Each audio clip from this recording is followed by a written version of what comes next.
Until recently, many believed that the promise of progress in the 21st century would enable us to move beyond the barbaric horrors of the past towards a better and brilliant future. Many believed that we could go about our comfortable lives and that evil will simply pass us by. It will not. The horrors that Hamas perpetrated on October 7th remind us that we will not realize the promise of a better future unless we, the civilized world, are willing to fight the barbarians. Because the barbarians are willing to fight us. And their goal is clear. Shatter that promising future. Destroy all that we cherish and usher in a world of fear and darkness. Ladies and gentlemen, this is a turning point for leaders and nations. It is time for all of us to decide if we are willing to fight for a future of hope and promise, or surrender to tyranny and terror.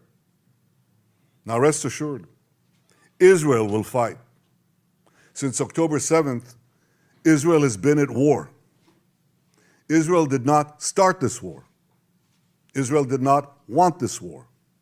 But Israel will win this war. Hamas launched this war by perpetrating the worst savagery our people have seen since the Holocaust. Hamas murdered children in front of their parents, murdered parents in front of their children. They burned people alive. They raped women. They beheaded men. They tortured Holocaust survivors. They kidnapped babies. They committed the most horrific crimes imaginable. And they're part of the axis of evil that Iran has formed, an axis of terror that works by arming, training, and financing Hamas in Gaza, Hezbollah in Lebanon, the Houthis in Yemen, and other terror proxies throughout the Middle East and beyond the Middle East. In fighting Hamas and the Iranian axis of terror, Israel is fighting the enemies of civilization itself. Victory over these enemies begins with moral clarity. It begins with knowing the difference between good and evil, between right and wrong. It means making a moral distinction between the deliberate murder of the innocent and the unintentional casualties that accompany every legitimate war, even the most just war. It means holding Hamas responsible for the double war crime it commits every day by deliberately targeting Israeli civilians while deliberately using Palestinian civilians as human shields. It means making clear that the use of human shields is not only an immoral tactic of terror, but also an ineffective one. Because as long as Hamas's use of Palestinian human shields result in the international community blaming Israel, Hamas will continue to use it as a tool of terror, and so will others. Hamas will continue to use the basements in Gaza's hospitals as the command posts of its vast terror tunnel network. It will continue to use mosques as fortified military positions and weapon depots. It will continue to steal fuel and humanitarian assistance from UN facilities. While Israel is doing everything to get Palestinians, civilians, out of harm's way, Hamas is doing everything to keep Palestinian civilians in harm's way. Israel urges Palestinian civilians to leave the areas of armed conflict, while Hamas prevents those civilians from leaving those areas at gunpoint. Hamas is also preventing foreign nationals from leaving Gaza altogether.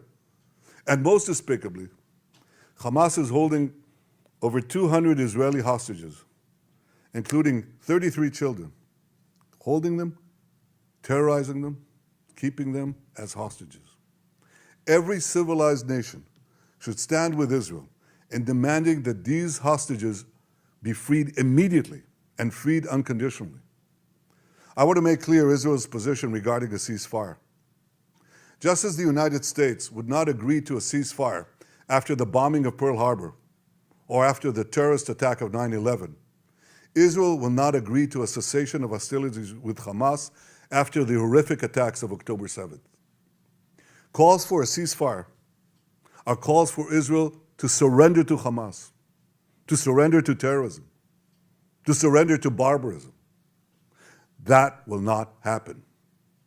Ladies and gentlemen, the Bible says that there is a time for peace and a time for war. This is a time for a war for our common future. Today we draw a line between the forces of civilization and the forces of barbarism. It is a time for everyone to decide where they stand. Israel will stand against the forces of barbarism until victory. I hope and pray that civilized nations everywhere will back this fight. Because Israel's fight is your fight. Because if Hamas and Iran's axis of evil win, you will be their next target. That's why Israel's victory will be your victory. But make no mistake, regardless of who stands with Israel, Israel will fight until this battle is won, and Israel will prevail. May God bless Israel, and may God bless all those who stand with Israel.